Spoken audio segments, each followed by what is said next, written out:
Hello there. स्वागत है आपका हमारे channel the super hero cops में। तो डीसी ने डीसी फैंडम नाम का एक ऑनलाइन इवेंट ऑर्गेनाइज किया था जिसमें उन्होंने डीसी गेम्स, मूवीज और टीवी शोज के ट्रेलर रिलीज किए और उनमें से एक था जस्टिस लीग का स्नाइडर का ट्रेलर। तो फाइनली अब स्नाइडर का ट्रेलर आ चुका है। ट्रेलर को देख के लग रहा है कि ये टोटली एक अलग ही मूवी होने वाली है और ये भी कहा जा रहा है कि इस मूवी का रन टाइम 4 घंटे तक भी पहुंच सकता है, जिसमें हमें नए विलेंस भी देखने मिलेंगे और कुछ हीरोज के कैरेक्टर्स पर ज़्यादा फोकस भी किया जाएगा। तो इस वीडियो में हम पूरा ट्रेलर ब्रेकडाउन करेंगे और इस वीडियो में हम 2017 की जस्टिस लीग मूवी को ओरिजिनल जस्टिस लीग के नाम से बुलाएंगे। So let's begin. तो इस ट्रेलर में हालेलुया नाम का गाना यूज किया गया है जिसे जैक स्नाइडर ने अपने वॉचमैन मूवी में भी इस्तेमाल किया था। तो सबसे पहले हम जस्टिस लीग के सबसे बड़ा आइकॉनिक विलन डार्कसाइड को देखते हैं और ऐसा लग रहा है कि वो अपने स्ट्रॉन्गेस्ट फॉर्म में नहीं है, यानी कि डार्कसाइड गॉड्स की पावर लेकर एक न्यू गॉड बनता है। तो शायद इस डार्कसाइड के पास अब तक वो पावर ना आई हो, पर फिर भी एक तरह से उसका डिजाइन परफेक्ट ही लग रहा है।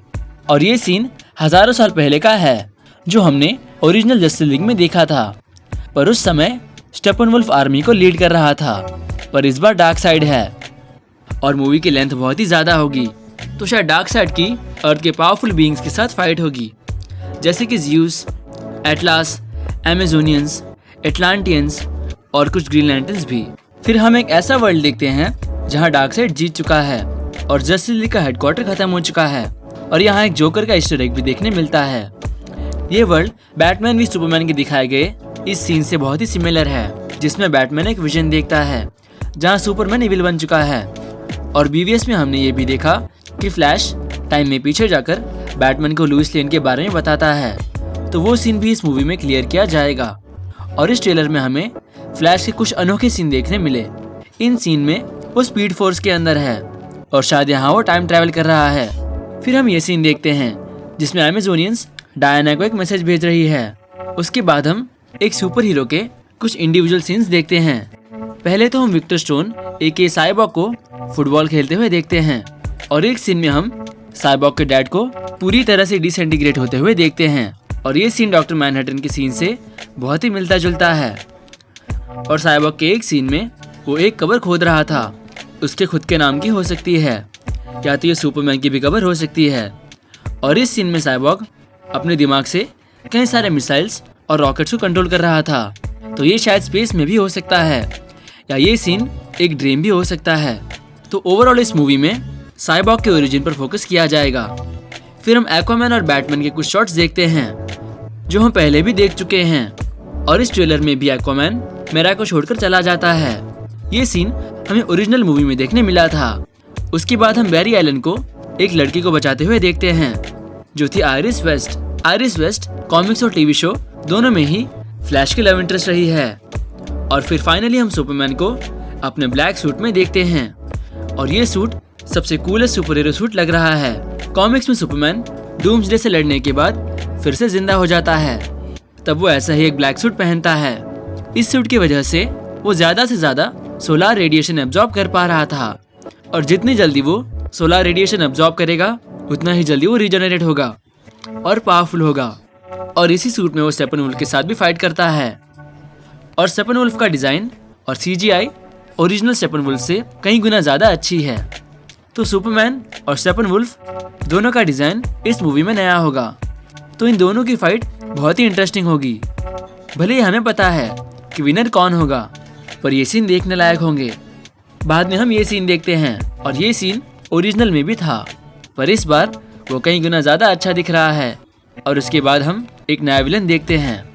इस विलन का नाम डिसार्ड है जो डार्कसाइड के लिए काम करता है और ओरिजिनल मूवी में बैटमैन पैराडीमंस के सामने लड़ने के लिए बहुत स्ट्रगल कर रहा था, जिसका कोई मतलब नहीं बनता। बैटमैन पैराडीमंस को इजीली हरा सकता है क्योंकि एवेंजर्स में भी ब्लैक विडो और हॉकाई जैसे नॉर्मल सुपर हीरोज चितौरी आर्मी से आराम से लड़ रहे थे, तो ये तो बैटमैन है। और आखिर में हमें जस्टिस लीग के ये शॉट्स देखने मिले जो ओरिजिनल मूवी में भी थे, पर इस बार सुपरमैन ब्लैक सूट में था। बाद में उनके सामने एक शिप आती है। ये बैटमैन की वही शिप है जो हमने ओरिजिनल मूवी में देखी थी। और एंड में फ्लैश कहता है कि डार्कसाइड ने और भी कई सारे सुपर बीइंग से फाइट की होगी और उन्हें हराया होगा। तब बैटमैन कहता है कि वो अब तक हमारे साथ नहीं लड़ा। तो BVS से लेकर जस्टिस लीग तक बैटमैन बहुत चेंज हो चुका है और अब वो लोगों पर भरोसा कर रहा है। तो ट्रेलर से तो ये पूरी मूवी परफेक्ट लग रही है। स्टोरी से लेकर विलन से लेकर हीरोज तक सब कुछ इंटरेस्टिंग लग रहा है। तो सिर्फ एक चीज़ जो हमें इस मूवी से सबसे ज़्यादा चाहिए वो है बैटमैन, क्योंकि ओरिजिनल जस्टिस लीग में बैटमैन का कैरेक्टर इतना अच्छा बताया नहीं गया था।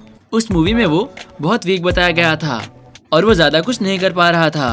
और अगर आपने जस्टिस लीग का एनिमेटेड शो या जस्टिस लीग की एनिमेटेड मूवीज़ देखी होगी तो आपको पता होगा कि बैटमैन किस तरह जस्टिस लीग में कंट्रीब्यूट करता है और क्यों वो इतना इम्पोर्टेंट है। तो जैसे कि हमने कहा, बाकी सब इस ट्रेलर में बिल्कुल परफेक्ट है। नया डिज़ाइन, नए कैरेक्टर्स, नए सूट्स और बहुत कुछ। सो गाइस, तो कमेंट करें एक ऐसी चीज़ जो आपको इस ट्रेलर में बहुत अच्छी लगी हो और एक ऐसी चीज़ जो आपको अच्छी ना लगी हो। और जिस तरह हमने इस ट्रेलर का ब्रेकडाउन किया, इसी तरह हम black Adam, Batman the movie और सुसाइड स्क्वाड पर ब्रेकडाउन करने वाले हैं। तो इन सभी के अपडेट के लिए हमें सब्सक्राइब करें और दबाएं उस नोटिफिकेशन बेल को। This is super hero cops and thanks for watching.